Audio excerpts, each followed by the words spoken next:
In order for government to be of the people, by the people, and for the people, the politics has to get closer to the people.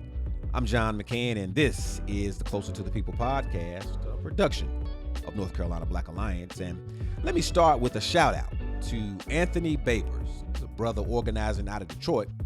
I was on a call with him recently, and he made a very salient point that really crystallized things for me. So hopefully it'll do the same for you when I tell you that folks are still feeling some type of way about the 2024 general election. And many of you are unhappy about how 2025 has started.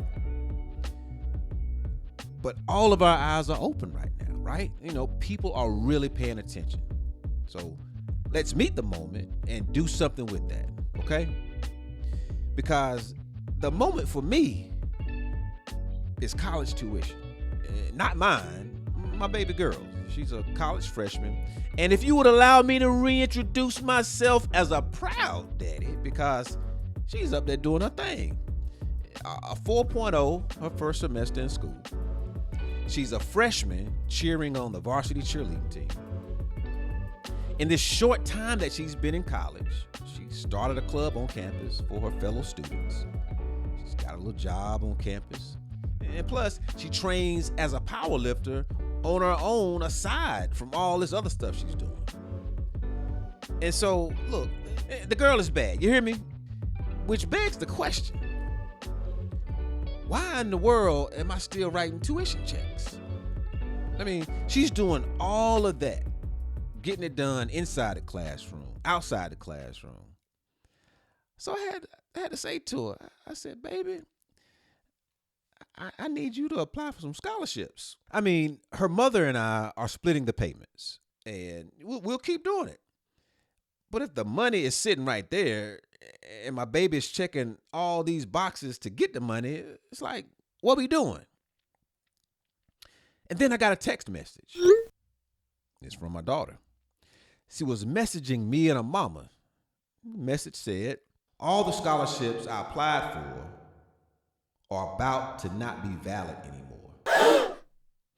Mama asked a follow-up question, wanted to know why. She's wondering if those scholarships not being valid anymore, if that had anything to do with the current White House administration. That baby said, yeah, the only ones I was eligible for were for black students. No. And with that, let me read from a news story published in the Associated Press, the trusted, venerated, long-standing information source whose reporters right now are barred from the White House news conferences until they start referring to the Gulf of Mexico as the Gulf of America. Let me read this to you. This story is out of Washington, D.C. The Trump administration is giving America's schools and universities 2 weeks to eliminate diversity initiatives or risk losing federal money, raising the stakes in the president's fight against wokeness. In a memo Friday, the Education Department gave an ultimatum to stop using, quote, racial preferences, end quote, as a factor in admissions, financial aid, hiring, or other areas. Schools are being given 14 days to end any practice that treats students or workers differently because of their race. That story came down last week. 14 days from then for schools and universities to do something about it. Now, prior to this, I was already feeling bad about the federal workers. Like, one day they had jobs, next day they didn't. And don't get me wrong, layoffs happen all the time. I got laid off myself a few years ago, still trying to recover. But it's just the way the cuts came down for the federal workers, and it's that haphazard way that they're still coming down. It's rough. So I already felt bad about the federal workers, but I was feeling bad from afar.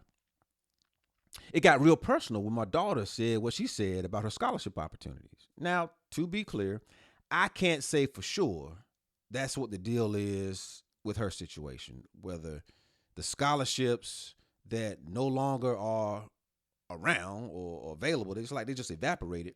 I can't say for certain that it's because of what's happening in the White House or what's coming down from the White House. But let me say this.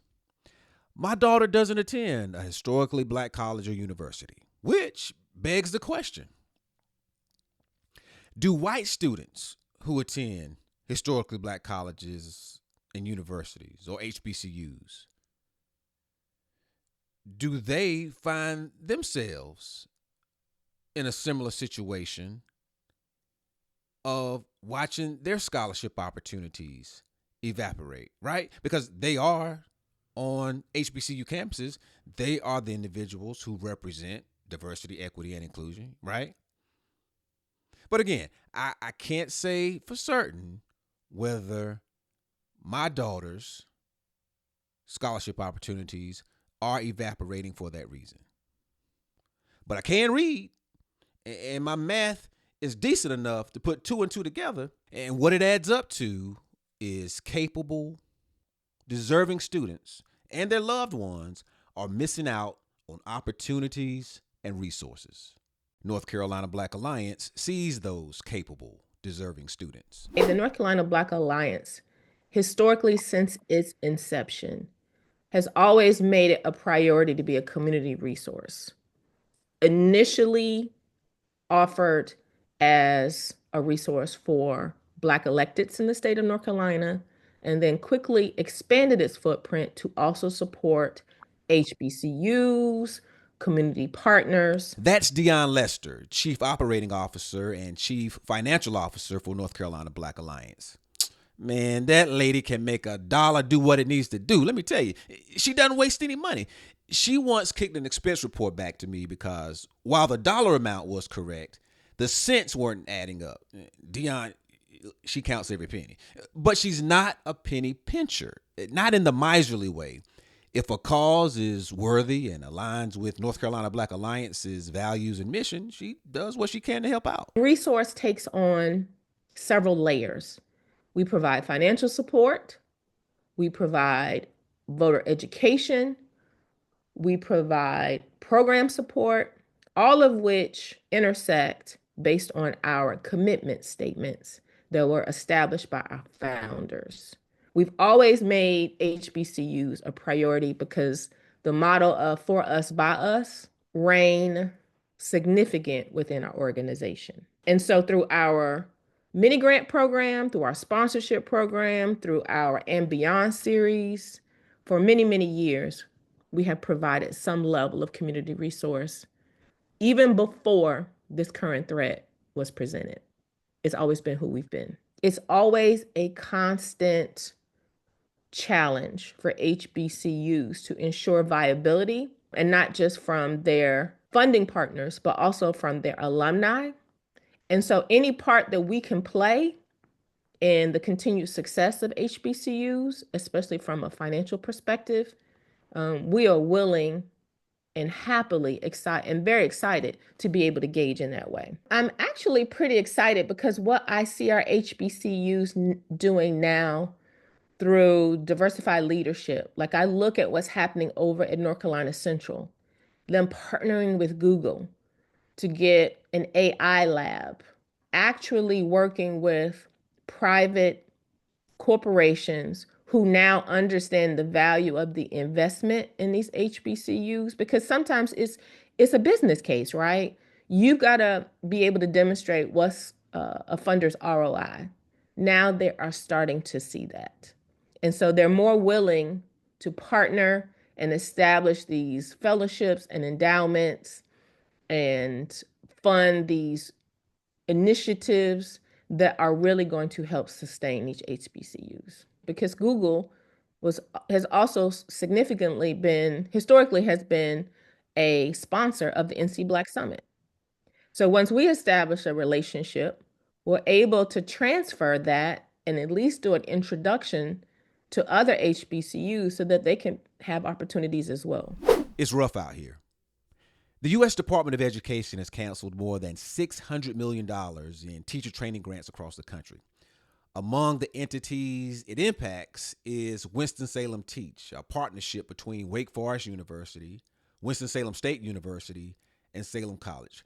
Those three schools were working together to create a pipeline of quality teachers for public schools where the needs are high. You've probably heard talk of Title I schools, where a lot of the kids receive free and reduced price meals because they come from situations where the household income is low. Winston-Salem Teach was preparing educators to go in those schools and make a difference. That's gone. I draw your attention to House Bill 171 that would remove from state and local government in North Carolina anything that supports diversity, equity, and inclusion. So you think about colleges and universities. You think about your K-12 schools. You think about the leaders there who might find themselves retreating from programming or enhancements that might have the appearance of promoting diversity, equity, and inclusion, DEI. But here's some good news you can use, all right? In January, during North Carolina Black Alliance's Environmental Injustice and Healthcare Summit, Fayetteville State University's public health program was distinguished with the HBCU Award. The historically black institution is in a community impacted by issues of environmental justice, such as forever chemicals in the Cape Fear River. The award was not just kudos, it came with coins, $10,000 worth. Melissa Haithcox-Dennis is an associate professor of public health at Fayetteville State, and she said they're going to put that money to good use. So empowering the local community to be engaged, to be prepared for emergencies, I think that's a project that the students will really like and enjoy. The students have expressed interest because I'm really putting them in the forefront of the decision making. But we have talked about doing a symposium for HBCUs, but also doing something in the local community where we can impact change. The majority of health disparities and lack of health equity is primarily in African American and other communities of color. And one of the ways that we can reduce these disparities is to increase the workforce. Minority young people, and we have a lot of continuing students that will impact the field because they have lived experiences. And so having folks coming out of a public health program into the community is really a strong way to advance health equity. So that's our goal, ultimate goal is to reduce health disparities, advance health equity, and prepare our students to be at the forefront of that. And see, there's North Carolina Black Alliance fitting in there nicely to fill those gaps, to help a Fayetteville State University do what it needs to do for students and for the community. Now, there's good news and bad news with that. The good news is, wait. Oh, text message. Oh, my daughter. She says, IDK. Oh, I don't know. Okay. I don't know. Okay, she's talking about the scholarships. I don't know if they're going away because I think they're funded by PPL.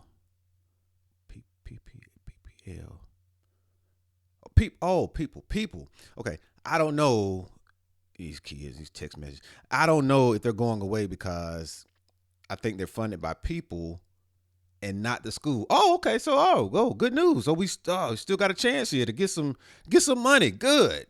Doggone it, But here, the point still stands though, right? Because it should not have taken this situation hitting close to home for me to be more empathetic about what was going on with the federal workers, right? So point still stands, but man, still got a fighting chance. All right, but where was I? Well, okay, I was talking about North Carolina Black Alliance. We're a generous organization made up of individuals working hard to get resources, not for us, but so we can get closer to the people and give it to them. That's the good news. The bad news is we don't have enough financial band-aids to cover all of the students who could end up impacted by these federal cuts. Hey, that's all I got, but if you'd like to support us, learn how at ncblackalliance.org. There's a Take Action button at the top. It has a drop-down menu that will point you in the right direction to share your time, talent, and resources. Meantime, keep in mind that a government of, by, and for the people has to get closer to the people.